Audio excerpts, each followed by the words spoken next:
Hop, hop, hop. C'est parti. Je focus là. Bouton là. Bouton là. Peau sèche, des taches partout. Ça veut dire deux choses. Un, je suis dans ma semaine. Deux, c'est l'hiver. Parfait pour une vidéo sur mes meilleures lectures d'hiver.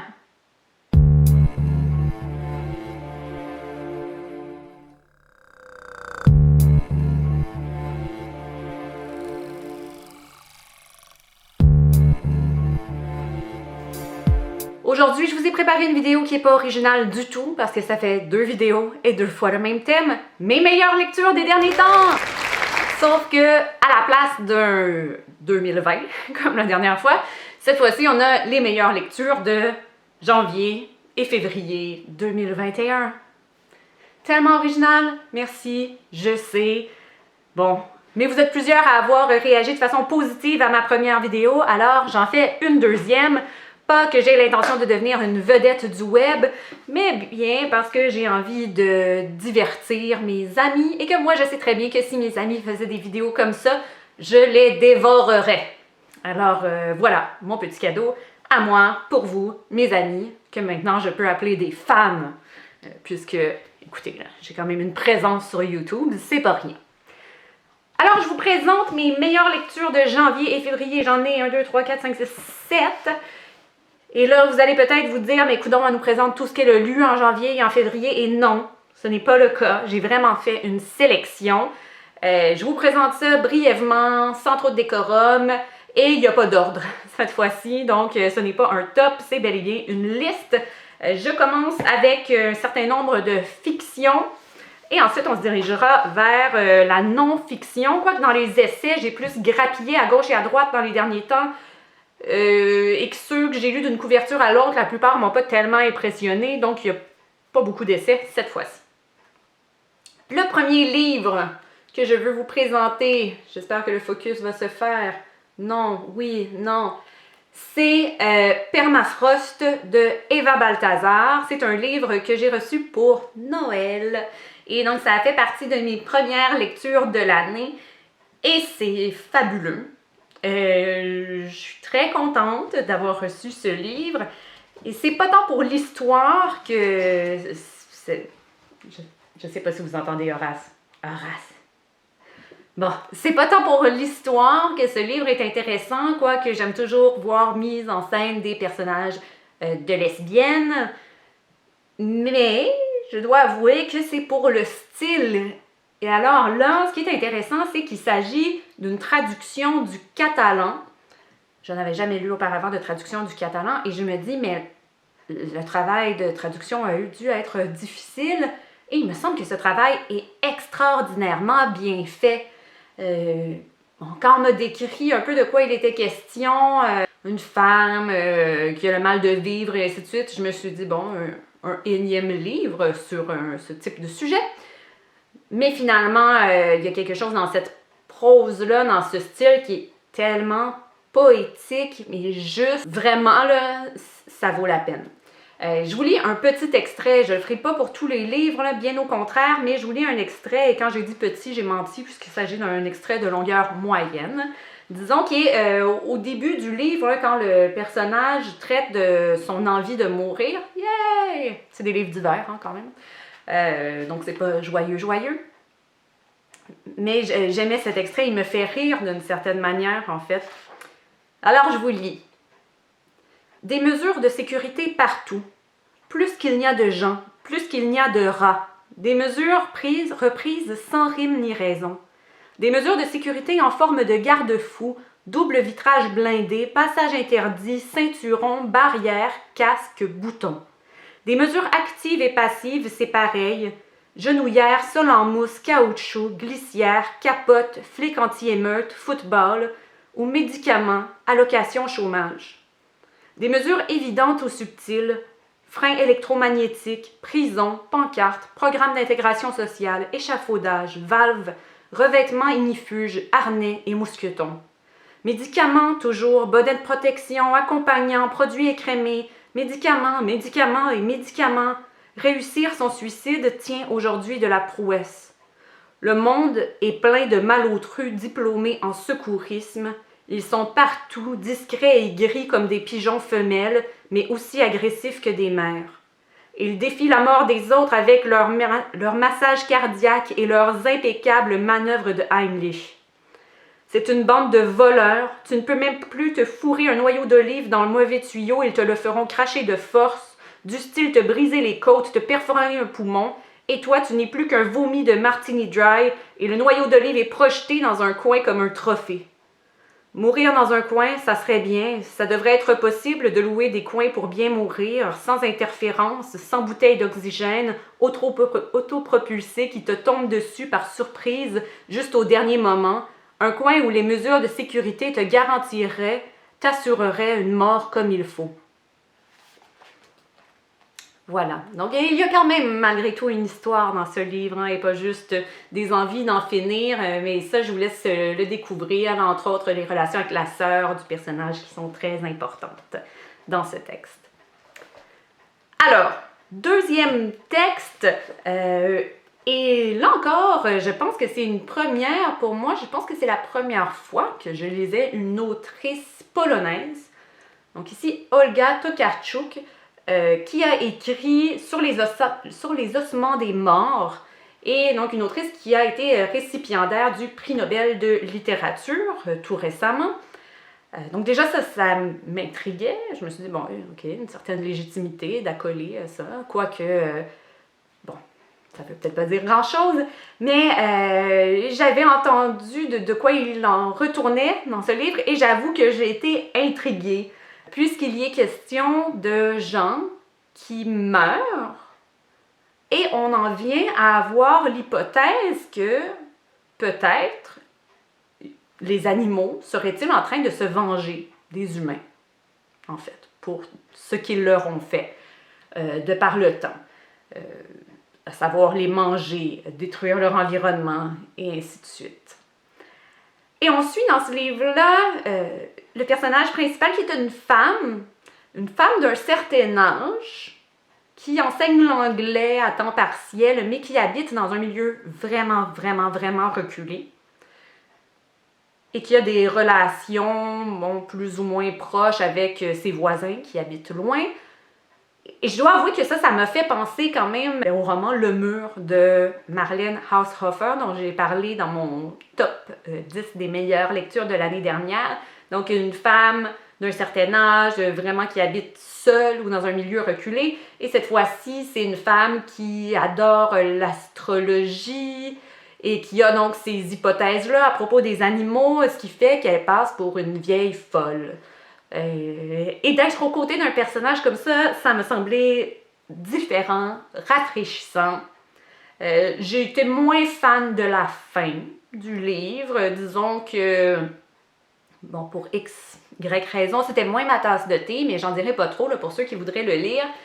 Cela dit, j'ai trouvé ça très intéressant en général. Et dans lui aussi, il y a un passage que j'ai relevé. Je pense que, bon, c'est mes deux seuls, là, donc je vous les sers un après l'autre. Un passage que j'ai trouvé intéressant et qui va comme suit. C'est au moment où les gens ne croient pas ces hypothèses-là, comme quoi les animaux seraient peut-être coupables des différentes morts violentes qui ont eu lieu. J'en profite pour adresser à la police un appel. Ne réfutez pas d'emblée l'idée que les animaux puissent être responsables de ces événements tragiques. J'ai réuni quelques informations susceptibles d'apporter à cette affaire un éclairage nouveau.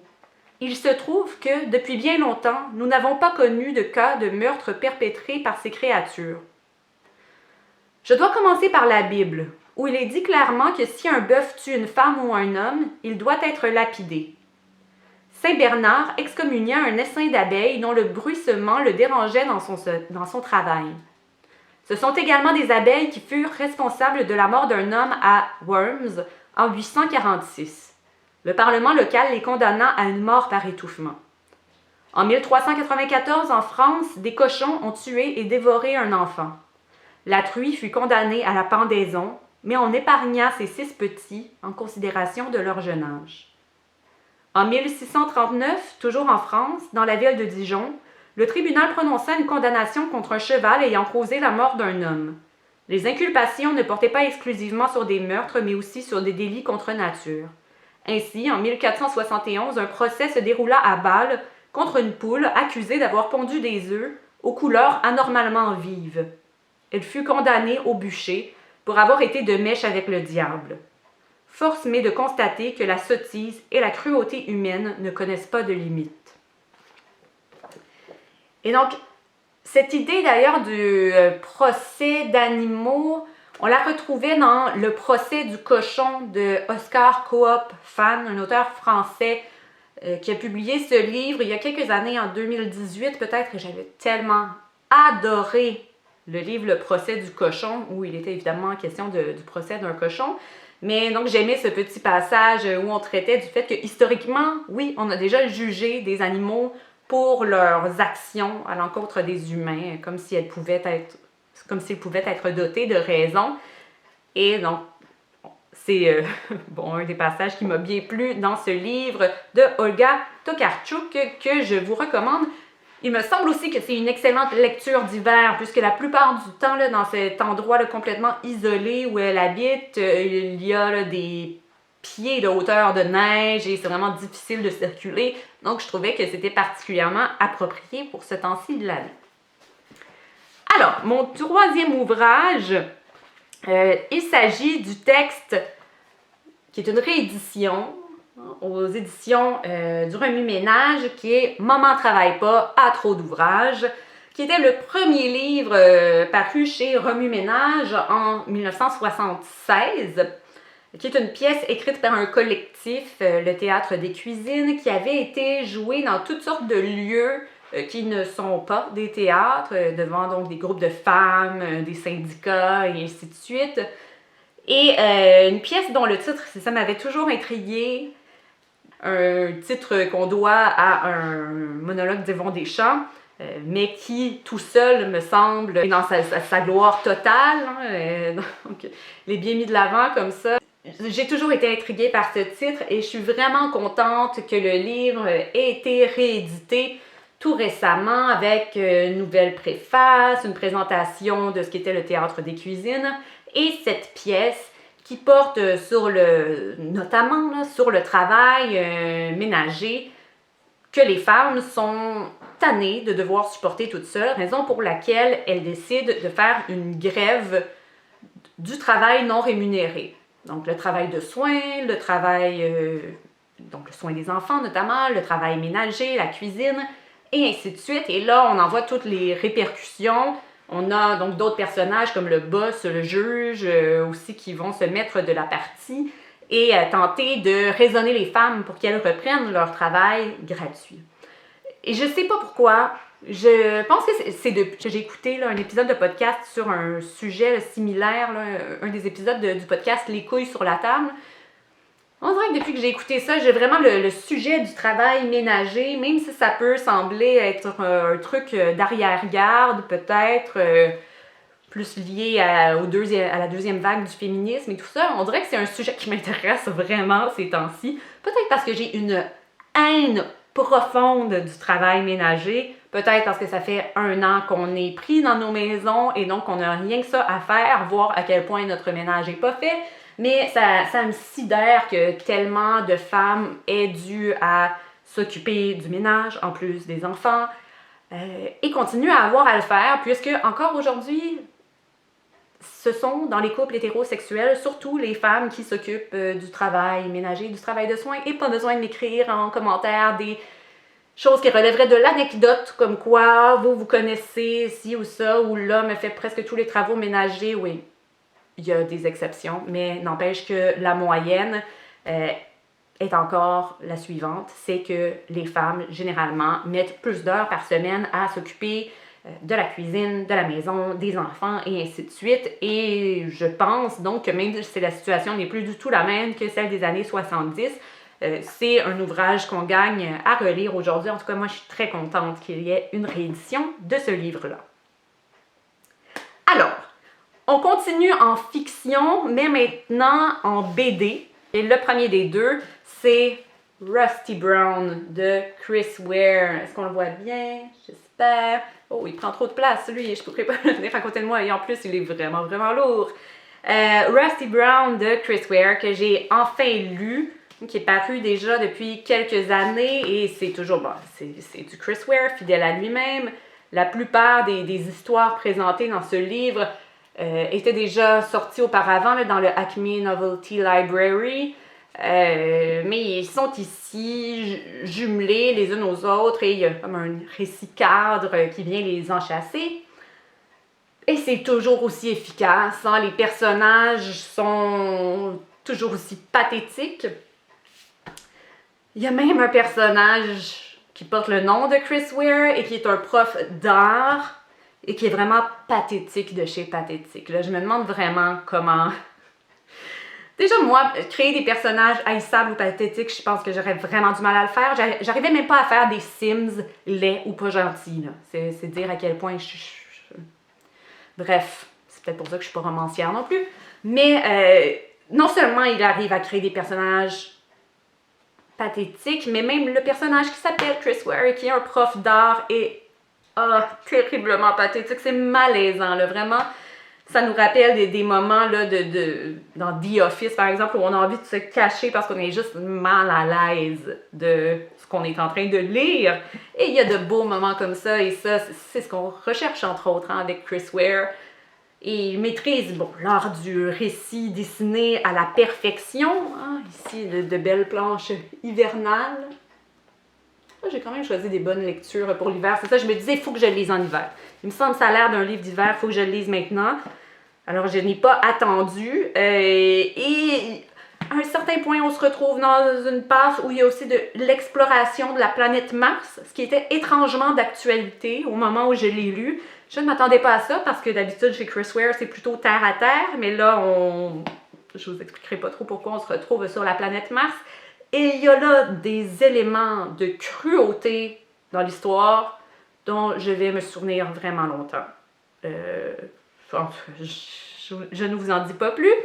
Et le passage qui a fait le plus jaser, je pense que c'est un passage où on parcourt la vie d'un personnage à partir du moment de sa naissance. Et donc là, même sur le plan graphique, là, c'est représenté de façon tout à fait intéressante. Et donc, on avance dans sa vie. Il y a un personnage qui est un personnage en plus de bully, donc d'intimidateur. Alors, pas nécessairement le genre de personnage qu'on s'attendrait à suivre, mais on voit comment il passe de ça à autre chose. Et finalement, peut-être qu'il n'a pas changé tant que ça. Et moi, en le lisant, c'était tellement fluide que j'étais comme, OK, on passe au travers de toute sa vie, c'est bon. Mais j'avais même pas remarqué que chaque planche était une année de la vie du personnage. Donc, c'est d'une telle fluidité que j'ai même pas remarqué le mécanisme. Et c'est en lisant, c'est en parlant avec quelqu'un d'autre et en lisant la jaquette que j'ai lue à la toute fin que je me suis rendu compte de ce stratagème narratif. Et vraiment, j'en revenais pas là, parce que c'est vraiment bien fait. Mais bon, c'est Chris Ware, on peut s'attendre à rien de moins que la perfection. Écoutez, je mange pas mes mots quand il est question de Chris Ware, c'est comme ça. Alors, un autre que j'ai lu ensuite et qui était une valeur sûre, on peut dire, donc c'est le nouveau Guy Delisle, Chronique de jeunesse. Et là, j'espère que le focus se fait bien. Comme si ça allait changer quelque chose. Guy Delisle nous a habitués à des chroniques dans lesquelles il nous faisait parcourir le monde. J'ai connu ce qu'était la Corée du Nord grâce à Guy Delisle, il y a plusieurs années de ça déjà. Et là, pour la première fois, il ne nous fait pas voyager dans ses chroniques. Et je dis première fois, peut-être que j'en ai manqué des bouts, sinon sa production, ça se pourrait très bien. Donc, on a ce récit avec ces touches de couleur jaune là, qui viennent illuminer la grisaille de cette réalité industrielle. Donc, récit où il nous raconte un été, mais finalement quelques étés où il a travaillé lorsqu'il était jeune dans une usine de pâte et papier. Et là, je sais que j'ai déjà fait une référence à The Office tantôt, mais c'est sûr que quand on pense pâte et papier, on pense à Dunder Mifflin. Sauf que là, on n'est pas du tout dans les bureaux. On se trouve vraiment là où il y a la production du papier et même...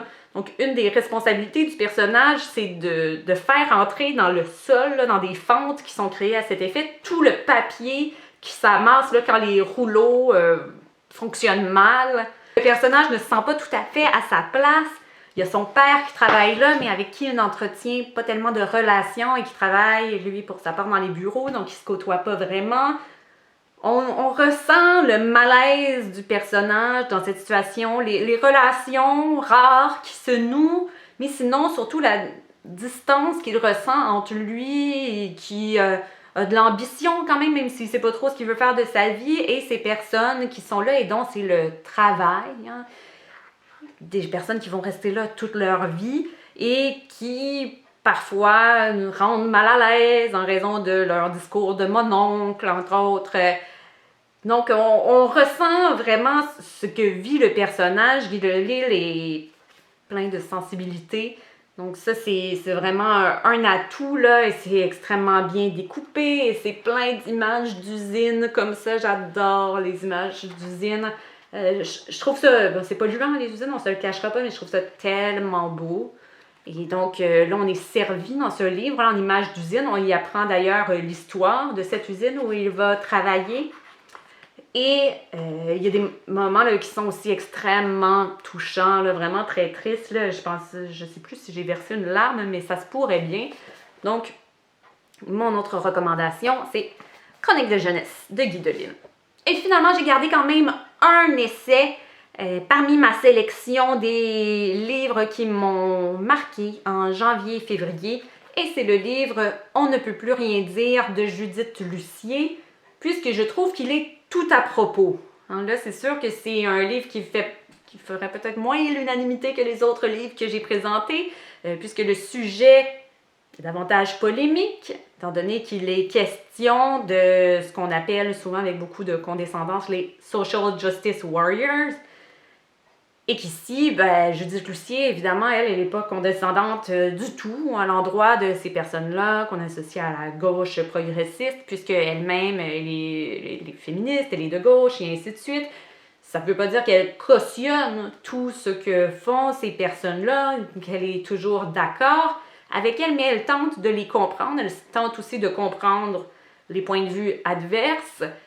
Et il m'a semblé que c'était un ouvrage qui était plein d'empathie par rapport à un sujet où il me semble qu'il est facile de juger.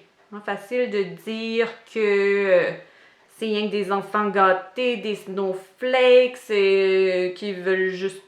Bon, qui sont juste hypersensibles, trop sensibles et ainsi de suite. Qu'il faut... bon, je veux pas, dans l'enseignement, on en parle là, beaucoup là, de liberté d'expression, liberté académique, et je pense que c'est bien d'en parler. Mais je pense que le réflexe premier, c'est de se braquer et de tenir certaines positions qui sont très fortes, alors que moi, souvent, je préfère m'abstenir d'en parler parce que j'ai l'impression de manquer de certitude et que la lecture de ce livre-là me fait mieux comprendre certains enjeux, sans vouloir dire que là, je me sentirais nécessairement à l'aise de prendre la parole par rapport à ces choses-là, mais à tout de moins, ça a ajouté certaines pièces là, à ma réflexion qui étaient, je trouve, lacunaires. Et bon, il y a toute une partie en bleu sur le vocabulaire qu'on emploie souvent dans les milieux militants, donc pour que tout le monde puisse comprendre de quoi il est question et être familier avec ça. Moi, je connaissais la plupart des termes, mais c'est pas le cas de tout le monde. Et c'est d'ailleurs un reproche que Judith Lucier va adresser à certains militants, que cette tendance qu'ont certains à employer un vocabulaire qui est très intellectuel, pointu, peut-être très précis, oui, mais qui est particulier à un milieu et qui n'est pas nécessairement accessible au plus grand nombre, et qui a une certaine forme d'élitisme qui peut se créer aussi autour de ça. Et ça, j'ai trouvé que c'était des considérations très intéressantes auxquelles j'avais jamais pensé. Il faut dire que je ne me tiens pas non plus dans des milieux militants, malgré mes positions politiques. Donc, ça, je trouvais que ça ajoutait de l'eau au moulin, et que ça faisait réfléchir. Et donc, j'ai trouvé que c'était un ouvrage qui était particulièrement approprié en cette période où, où la liberté d'expression et la liberté d'enseignement sont des sujets qui font couler beaucoup d'encre, mais qui devraient peut-être être surtout des sujets qui font réfléchir plutôt que des sujets qui font parler. mon petit grain de sel, ça vaut ce que ça vaut. Alors, c'était ça, mes lectures les plus marquantes pour janvier et février. J'espère vous retrouver bientôt. Ça va dépendre de ma motivation et de mon emploi du temps pour une autre vidéo et j'espère cette fois-là vous fournir quelque chose qui peut-être fera un format différent. J'ai déjà quelques idées en tête. Donc, je vous dis au revoir les amis et faites de bonnes lectures pour le printemps qui arrive petit à petit. Bye!